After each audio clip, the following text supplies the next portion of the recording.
Welcome to Naresh Academy UPSC EPPSC Group 1 and 2 Related Daily Current Affairs March 29 2024 prelims practice and previous ప్రశ్నలు సమగ్ర విశ్లేషణ తెలుగులో question number 1 army commanders conference 2024 యొక్క భౌతిక విధానం ఎక్కడ నిర్వహించబడుతుంది? 1 న్యూఢిల్లీ, 2 వెల్లింగ్టన్, తమిళనాడు, 3 డియోలాలి, మహారాష్ట్ర, 4 జోధ్పూర్, రాజస్థాన్. సరైన సమాధానం న్యూఢిల్లీ. ప్రధానాంశాలు 2024వ సంవత్సరానికి మొదటి సైనిక కమాండర్ల సమావేశం మిశ్రమ పద్ధతిలో జరగనుంది. దృశ్యమాధ్యమం వర్చువల్ మోడ్ లో సమావేశం మార్చి 28, 2024న జరగనుండగా తర్వాత ప్రత్యక్ష పద్ధతిలో 01,02 ఏప్రిల్ 2024న న్యూఢిల్లీలో జరగనుంది. గౌరవ రక్షణ మంత్రి శ్రీ రాజ్నాథ్ సింగ్ ఈ సమావేశాన్ని ఉద్దేశించి ప్రసంగించడమే కాక సీనియర్ సైనిక అధికారులతో సమావేశం సందర్భంగా ముచ్చటించనున్నారు. సంభవాత్మక పరిస్థితులపై మేథోమథనం చేసి మొత్తం భద్రతా పరిస్థితిని సమీక్షించి అంచనా వేసేందుకు సైన్యం అత్యున్నత నాయకత్వానికి ఈ సమావేశం కీలక వేదికగా పనిచేస్తుంది. భవిష్యత్ మార్గాన్ని రూపొందించేందుకు ముఖ్యమైన విధాన నిర్ణయాలను సులభతరం చేసే కీలక ప్రాధాన్యతలను ఇది నిర్దేశిస్తుంది. మార్చి 28, 2024న ప్రారంభమవుతున్న సమావేశానికి chief of the army staff CS general Manoj Pandey New Delhi నుంచి అధ్యక్షత వహిస్తుండగా తమ కమాండ్ కేంద్ర కార్యాలయాల నుంచి సైనిక కమాండర్లు దృశ్య మాధ్యమం ద్వారా పాలుపంచుకుంటారు. ఈ సదస్సుకు chief of army staff cos అధ్యక్షత వహిస్తారు. క్షేత్ర సైన్యం మరియు అనుభవజ్ఞుల సంక్షేమంపై ప్రభావం చూపే క్లిష్టమైన ఎజెండాలపై చర్చ ఉంటుంది. క్వశ్చన్ నంబర్ 2 మార్చి 2024లో G20 రెండవ ఎంప్లాయ్మెంట్ వర్కింగ్ గ్రూప్ EWG సమావేశాన్ని ఏ దేశం నిర్వహించింది? 1 దక్షిణాఫ్రికా, 2 భారతదేశం, 3 బ్రెజిల్, 4 చైనా. సరైన సమాధానం బ్రెజిల్. బ్రెజిల్ దాని అధ్యక్ష పదవి ఆధ్వర్యంలో రెండవ ఎంప్లాయ్మెంట్ వర్కింగ్ గ్రూప్ EWG సమావేశాన్ని నిర్వహించింది. ప్రధానాంశాలు బ్రెజిలియన్ ప్రెసిడెన్సీ ఆధ్వర్యంలో 2 రోజుల రెండవ ఎంప్లాయ్మెంట్ వర్కింగ్ గ్రూప్ EWG సమావేశం మార్చి 28 బ్రెసిలియాలో ప్రారంభమైంది. G20 EWG లక్ష్యం అందరికీ బలమైన, స్థిరమైన, సమతుల్య మరియు ఉద్యోగ సంపన్నమైన వృద్ధి కోసం కార్మిక, ఉపాధి మరియు సామాజిక సమస్యలను పరిష్కరించడం. భారతదేశం G20 ట్రోయేకాలో సభ్యదేశంగా ఉన్నందున లేబర్ అండ్ ఎంప్లాయ్మెంట్ కార్యదర్శి శ్రీమతి సుమితా దావ్రా ప్రాతినిధ్యం వహిస్తున్నారు. బ్రెజిల్ మరియు దక్షిణాఫ్రికాతో పాటుగా రెండవ EWG సమావేశానికి భారతదేశం సహ అధ్యక్ష దేశంగా వ్యవహరిస్తోంది. క్వశ్చన్ నంబర్ 3 ఆసియా ఖండంలోనే కుబేరుల కేంద్రంగా ముంబై వివరాలు తెలపండి. దేశ ఆర్థిక రాజధానిగా పేరొందిన ముంబై ఆసియా ఖండంలోనే కుబేరులకు కేంద్రంగా మారిందని, చైనా రాజధాని బీజింగ్ను దాటి 3వ స్థానానికి దూసుకెళ్లిందని Hurun research 2024 global rich list తెలిపింది. వివరాలు: ముంబైలో 92 మంది కుబేరులు ఉంటే బీజింగ్లో 91 మంది కుబేరులు ఉన్నారు. గత ఏడాదిలో ముంబైలో కొత్తగా 26 మంది బిలియనీర్లు పెరిగారు. బీజింగ్లో 18 మంది కుబేరులు ఈ జాబితా నుంచి తగ్గిపోయారు. అయితే చైనాలో 814 మంది బిలియనీర్లు ఉంటే భారత్లోనే 271 మంది బిలియనీర్లు మాత్రమే ఉన్నారు. నగరాల పరంగా అయితే 119 మందితో న్యూయార్క్ మొదటి స్థానంలో ఉండగా 97 మందితో లండన్ రెండో స్థానంలో ఉన్నాయి. వీటి తర్వాత 92 మంది బిలియనీర్లతో 3వ స్థానంలో ముంబై నిలిచింది. మొదటిసారిగా న్యూఢిల్లీ టాప్ 10లోకి చేరింది. అదే దేశాల పరంగా అయితే అత్యధిక సంఖ్యలో 814 మంది బిలియనీర్లతో చైనా మొదటి స్థానంలో ఉండగా 800 మంది బిలియనీర్లతో అమెరికా రెండో స్థానంలో, 271 మంది బిలియనీర్లతో భారత్ మూడో స్థానంలో ఉంది. ప్రపంచవ్యాప్తంగా బిలియనీర్ల సంఖ్య 5% పెరిగింది. 2023 నుంచి 2024 వరకు మరో 109 మంది కొత్త బిలియనీర్లను అమెరికా చేరిస్తే 94 మంది కొత్త బిలియనీర్లను భారత్ చేర్చింది. వీరిలో 27 మంది ముంబైలోనే ఉన్నారు. ముంబై సంపద 47% పెరిగింది. అదే బీజింగ్ సంపద 28% తగ్గిపోయింది. హురున్ రీసెర్చ్ 2024 గ్లోబల్ రిచ్ లిస్ట్లో మొదటి 10 మందిలో 8 మంది అమెరికాకు చెందిన వారే ఉన్నారు.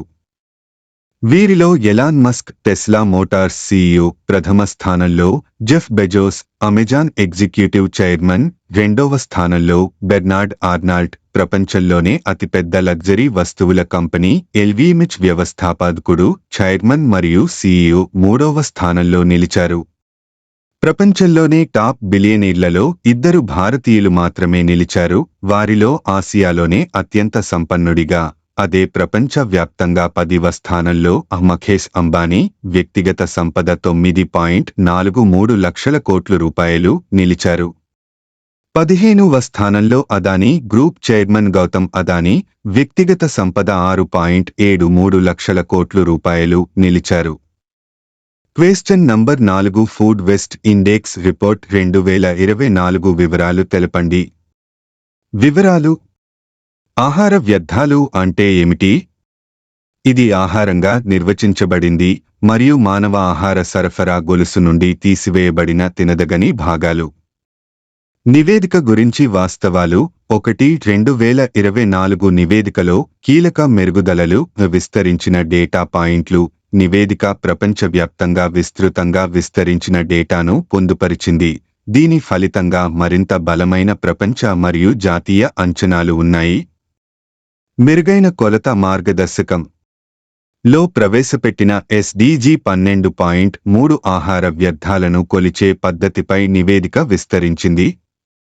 ఇది రిటైల్, ఆహార సేవ మరియు గృహ రంగాలలో ఆహార వ్యర్థాలను కొలవడానికి మెరుగైన మార్గదర్శకత్వాన్ని అందిస్తుంది. పరిష్కారాలకు మార్పు: నివేదిక కొలత నుండి ఆహార వ్యర్థాలను తగ్గించడానికి సమర్థవంతమైన విధానాలను అన్వేషించడం వైపు దృష్టి సారిస్తుంది. ఇది పబ్లిక్ ప్రైవేట్ భాగస్వామ్యాన్ని కీలక పరిష్కారంగా హైలైట్ చేస్తుంది. 2 కీలక ఫలితాలు: 2022లో ప్రపంచం 1.05 బిలియన్ టన్నుల ఆహారాన్ని వృధా చేసింది. ఇది వినియోగదారులకు అందుబాటులో ఉన్న ఆహారంలో దాదాపు 19% రిటైల్, ఆహార సేవ మరియు గృహ స్థాయిలో వృధా అవుతోంది. 2022లో ఉత్పత్తైన ఆహారంలో 19% వృధా అయిందని, అది 100 కోట్ల టన్నులని పేర్కొంది. అదనంగా ప్రపంచంలోని 13% ఆహారం సరఫరా గొలుసులో పోతుంది. 2030 నాటికి ఆహార వ్యర్థాలను సగానికి తగ్గించడానికి సహకార ప్రయత్నాల ప్రాముఖ్యతను నివేదిక నొక్కి చెప్పింది. ప్రపంచవ్యాప్తంగా 2022లో 1.05 బిలియన్ టన్నుల ఆహార వ్యర్థాలు తినలేని భాగాలతో సహా ఉత్పత్తి చేయబడ్డాయి. ఇది వినియోగదారులకు అందుబాటులో ఉన్న మొత్తం ఆహారంలో దాదాపు 5వ వంతు, మరియు ప్రతి వ్యక్తి సగటున గృహాలలో సంవత్సరానికి 79 కిలోల ఆహారాన్ని వృధా చేశాడు. ప్రపంచంలో తలసరి భారతదేశంలో 55 కిలోలతో పోలిస్తే 3. ఆహార వ్యర్థాల సూచిక నివేదిక 2024 దాని ముందున్న దానిపై 3 ముఖ్యమైన మార్గాల్లో రూపొందించబడింది. విస్తరించిన పరిధి: 2024 నివేదిక దాని విశ్లేషణను గృహ ఆహార వ్యర్థాలకు మించి రిటైల్, ఆహార సేవ మరియు ఉత్పత్తి రంగాలలో ఆహార వ్యర్థాలను చేర్చడానికి విస్తరించింది. మొత్తం ఆహార సరఫరా గొలుసును పరిశీలించడం ద్వారా ఆహారం ఎక్కడ మరియు ఎలా వృధా అవుతుందనే దానిపై మరింత సమగ్రమైన అవగాహనను అందిస్తుంది. గ్లోబల్ కవరేజ్ నివేదిక 54 దేశాల నుండి డేటాను కలిగి ఉంది. ప్రపంచవ్యాప్తంగా ఆహార వ్యర్థాల నమూనాల విస్తృత ప్రాతినిధ్యాన్ని అందిస్తోంది. ఈ విస్తరించిన కవరేజ్ మెరుగైన పోలికలను మరియు ప్రాంతీయ పోకడలను గుర్తించడానికి అనుమతిస్తుంది. మెరుగైన కొలమానాలు బరువు పరంగా ఆహార వ్యర్థాలను కొలవడంతో పాటు 2024 నివేదిక తలసరి ఆహార వ్యర్థాల కొలతలను పరిచయం చేసింది. ఈ మెట్రిక్ వ్యక్తిగత వినియోగ అలవాట్లను అంచనా వేయడంలో సహాయపడుతుంది మరియు ఆహార వ్యర్థాలకు దోహదం చేయడంలో ప్రతి వ్యక్తి పాత్రను హైలైట్ చేస్తుంది. 4 ఆహార వ్యర్థాలను తగ్గించడం యొక్క ప్రాముఖ్యత. వనరుల సంరక్షణ ఆహారాన్ని ఉత్పత్తి చేయడానికి భూమి, నీరు, శక్తి మరియు ఇతర వనరులు అవసరం. ఆహారం వృధా అయినప్పుడు ఈ వనరులు వృధా అవుతాయి. వ్యర్థాలను తగ్గించడం ద్వారా మేము విలువైన వనరులను సంరక్షిస్తాము మరియు స్థిరమైన పద్ధతులను ప్రోత్సహిస్తాము.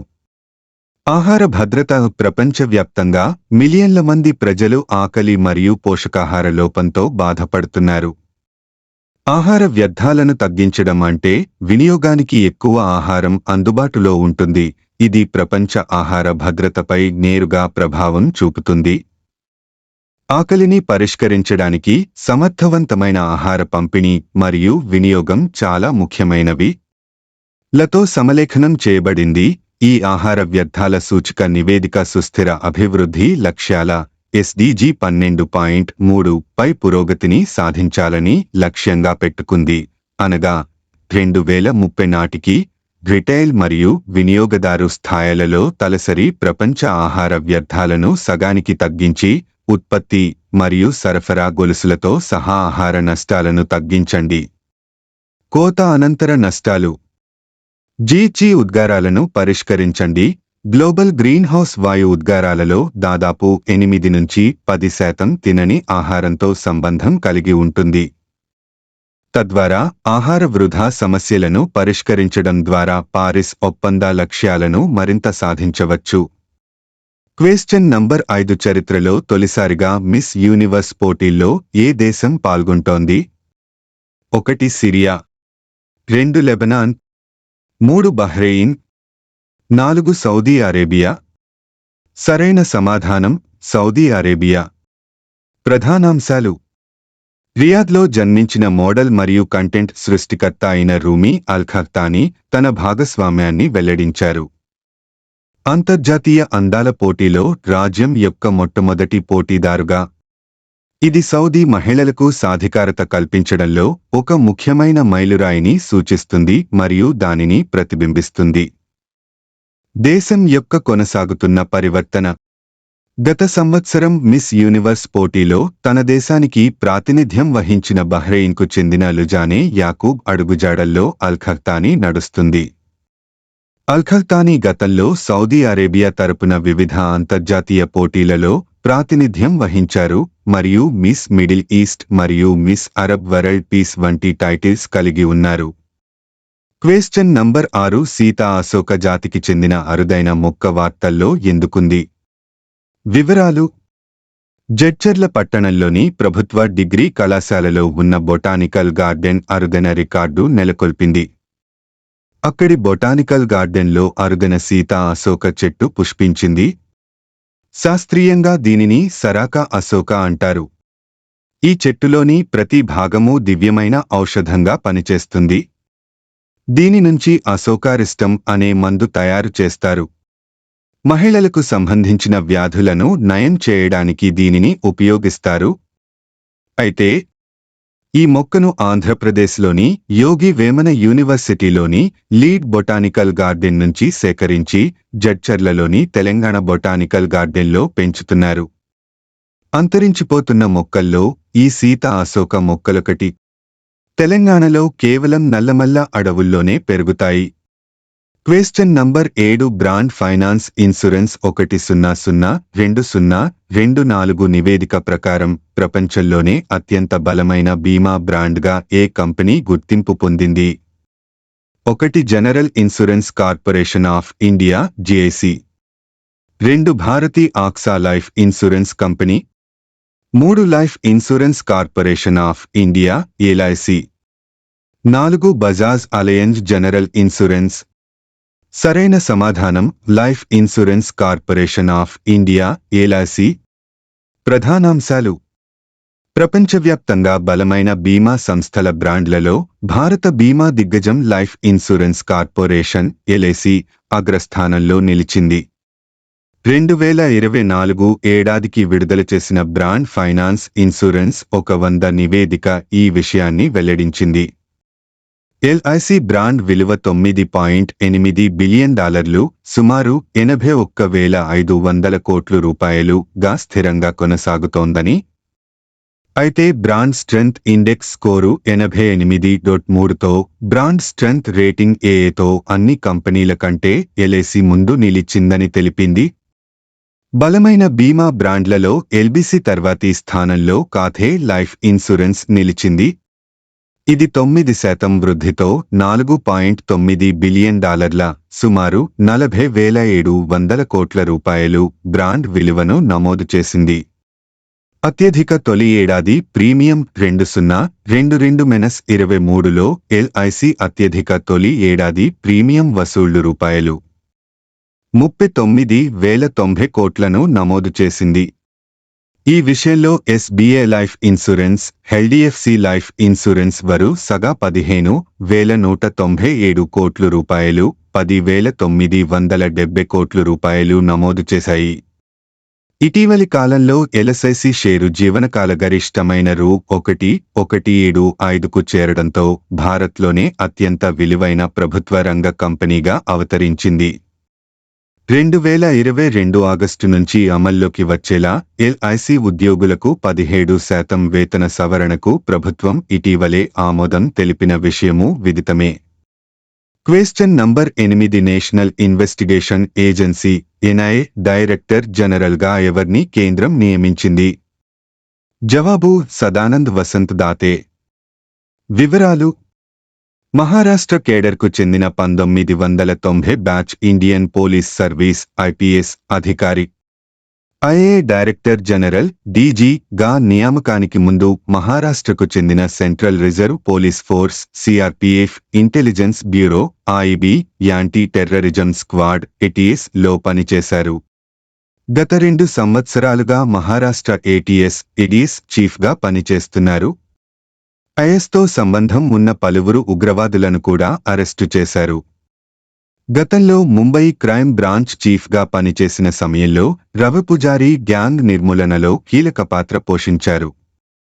26/11 ముంబై ఉగ్రదాడి సమయంలో ఉగ్రవాది కసబ్ని సజీవంగా పట్టుకోవడంలో ఆయన కీలకంగా వ్యవహరించారు. ఇందుకుగాను ఈయనకు రాష్ట్రపతి పోలీసు సేవా పతకం దక్కింది. ఎన్డీఆర్ఎఫ్కు పీయూష్ ఆనంద్ జాతీయ విపత్తు ప్రతిస్పందన దళం ఎన్డీఆర్ఎఫ్ అధిపతి అతుల్ కర్వాల్ స్థానంలో పీయూష్ ఆనందన్ను కేంద్రం నియమించింది. ఆనంద్ ప్రస్తుతం సిఐఎస్ఎఫ్ ప్రత్యేక డీజీగా ఉన్నారు. Bureau of police research development director general Rajasthan క్యాడర్కు చెందిన 1990 బ్యాచ్ ఐపీఎస్ రాజీవ్ కుమార్ శర్మ నియమితులయ్యారు.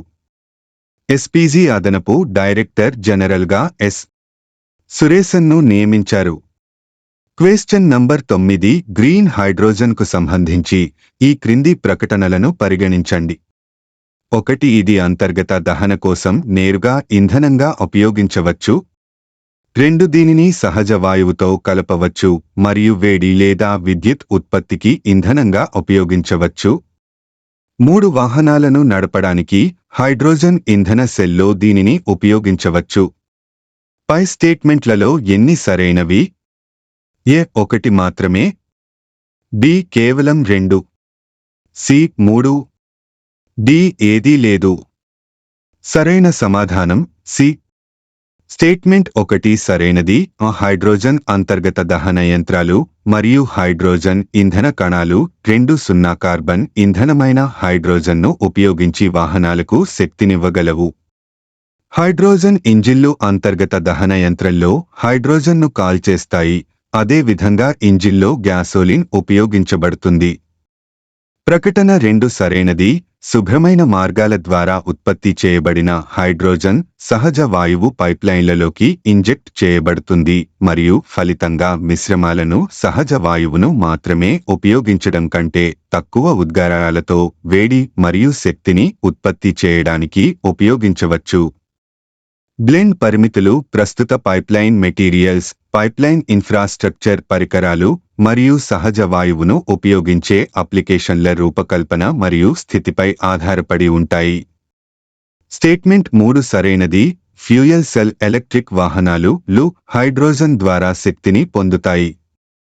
సాంప్రదాయిక అంతర్గత దహన యంత్ర వాహనాల కంటే ఇవి మరింత సమర్థవంతంగా పనిచేస్తాయి మరియు హానికరమైన టెయిల్ పైప్ ఉద్గారాలను ఉత్పత్తి చేయవుంవి నీటి ఆవిరి మరియు వెచ్చని గాలిని మాత్రమే విడుదల చేస్తాయి. ఇతర ఎలక్ట్రిక్ వాహనాలకు భిన్నంగా కేవలం బ్యాటరీ నుండి విద్యుత్ను తీసుకోకుండా హైడ్రోజన్తో నడిచే ఇంధన ఘటాన్ని ఉపయోగించి విద్యుత్ను ఉత్పత్తి చేస్తాయి.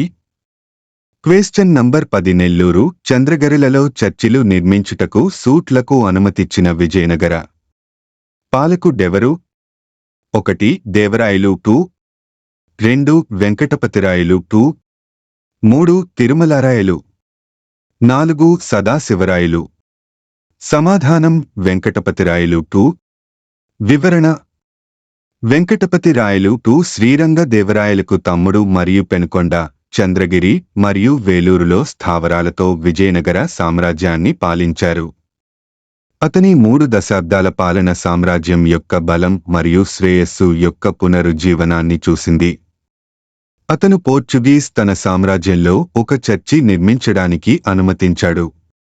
Thank you for watching this video. Please subscribe my YouTube channel @of Naresh Academy 5509. Have a nice day.